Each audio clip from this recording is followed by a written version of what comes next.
എല്ലാവർക്കും നമ്മുടെ പുതിയ വീഡിയോയിലേക്ക് സ്വാഗതം. നമ്മൾ ഇന്നത്തെ വീഡിയോ കേരളത്തിൽ വന്നിട്ടുള്ള ഒരു ലേറ്റസ്റ്റ് അറിയിപ്പുമായിട്ട് ബന്ധപ്പെട്ടിട്ടാണ്. വീഡിയോ കിടക്കുന്നതിന് മുന്നേ നമ്മളുടെ ചാനൽ ആദ്യമായിട്ട് കാണുന്നവർ ചാനൽ സബ്സ്ക്രൈബ് ചെയ്തേക്കുക. അതുപോലെ തന്നെ ഈ വീഡിയോ ഇഷ്ടപ്പെട്ടിട്ടുണ്ടെങ്കിൽ വീഡിയോ ലൈക്ക് ചെയ്യുക, മാക്സിമം ഷെയറും കൂടെ ചെയ്തേക്കുക. നിലവിലത്തെ വിദ്യാഭ്യാസ അവകാശ നിയമപ്രകാരം 8ാം ക്ലാസ് വരെയുള്ള എല്ലാ കുട്ടികൾക്കും അടുത്ത ക്ലാസ്സുകളിലേക്കുള്ള പ്രവേശനം നൽകുന്ന രീതി തുടരുന്നതാണ്. എന്നാൽ വാർഷിക പരീക്ഷ എഴുതിയിരിക്കണം എന്നൊരു നിബന്ധനയുണ്ട്. ആരോഗ്യ കാരണങ്ങളാൽ പരീക്ഷ എഴുതാൻ കഴിയാത്ത കുട്ടികൾക്ക് 8ാം ക്ലാസ് വരെയുള്ള കുട്ടികൾക്ക് സ്കൂൾ തലത്തിൽ തന്നെ ചോദ്യപേപ്പർ തയ്യാറാക്കി പരീക്ഷ വീണ്ടും നടത്തേണ്ടതാണ്. അതുപോലെ തന്നെ മെയ് 2 സ്ഥാനക്കയറ്റ പട്ടിക തയ്യാറാക്കേണ്ടതുണ്ട്. 9ാം ക്ലാസ്സുകാരെ സംബന്ധിച്ചുള്ള ഒരു പ്രധാന വാർത്തയാണ് ഇപ്പോൾ പുറത്തു വന്നിരിക്കുന്നത്.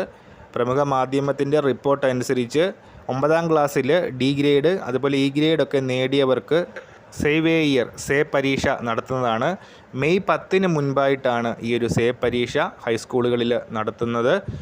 ഇപ്പോൾ 9ാം ക്ലാസ്സുകാർക്കാണ് ഈ ഒരു സേ പരീക്ഷയുടെ ആനുകൂല്യം ലഭിക്കുന്നത്. ഈ ഒരു കാര്യം അറിയാൻ നമ്മൾ ഇന്നത്തെ വീഡിയോ പുതിയ വീഡിയോയുമായിട്ട് ഉടൻ തന്നെ